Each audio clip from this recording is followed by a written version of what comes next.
Hi, this is Chris Maroulis. I have the pleasure of speaking with Dr. Ricardo Cury, President of the SCCT today.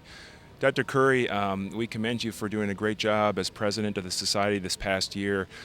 We really appreciate your article on the resilience of cardiac CT. What major contributions over this past year do you feel are improving the state of cardiac CT with the Society? Sure, Chris. Thank you very much, the first committee, for doing those interviews. I think we are in a very unique moment for the society. We have a lot of data. We have now 4 large randomized trials in the acute chest pain setting and several other trials looking at the implementation of CTA in the emergency department. So the CTA in the ED really building a very strong case for CTA being a first-line test in patients with negative enzymes, negative EKG, low to intermediate risk, and consider to exclude ACS. Then this year has been a great year also for the stable CAD setting. I think we saw not only 2 large randomized trials being presented, the PROMISE and the Scott Hart trial, but also there is more data from the NCDR, a large registry for invasive cardiac angiography in the United States, is still showing that 42% of these studies are obstructive, meaning 48% are non-obstructive.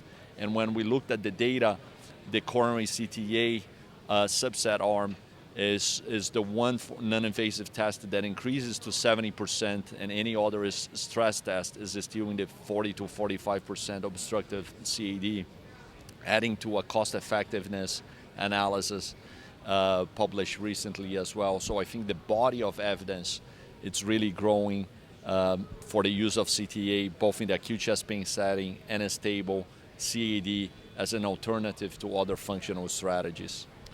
Excellent. And what steps can we take as a society to promote the standardization of reporting and also guiding management down the road for clinicians who utilize this testing?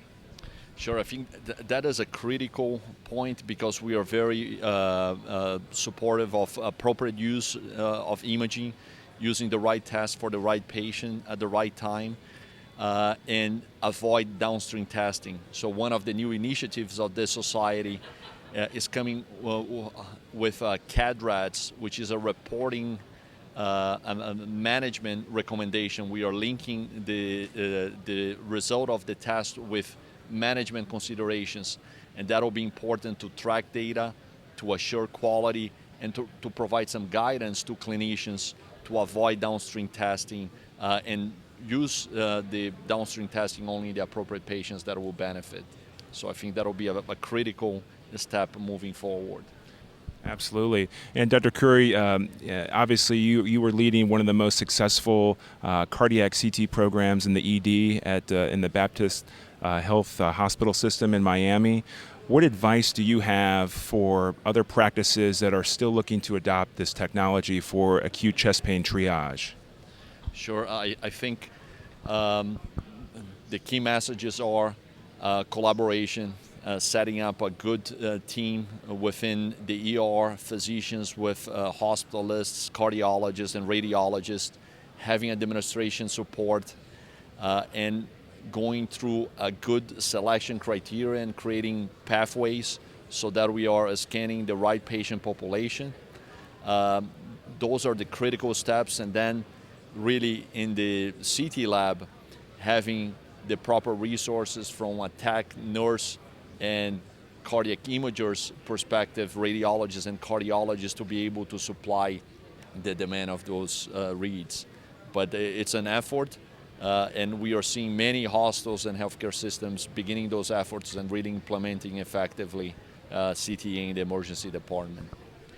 That's great, Dr. Cury. We have the pleasure of having you with us today. Thank you so much for doing such a great job this past year leading our society. For more interviews with CT experts, visit us at youtube.com/firstinimaging. Thank you.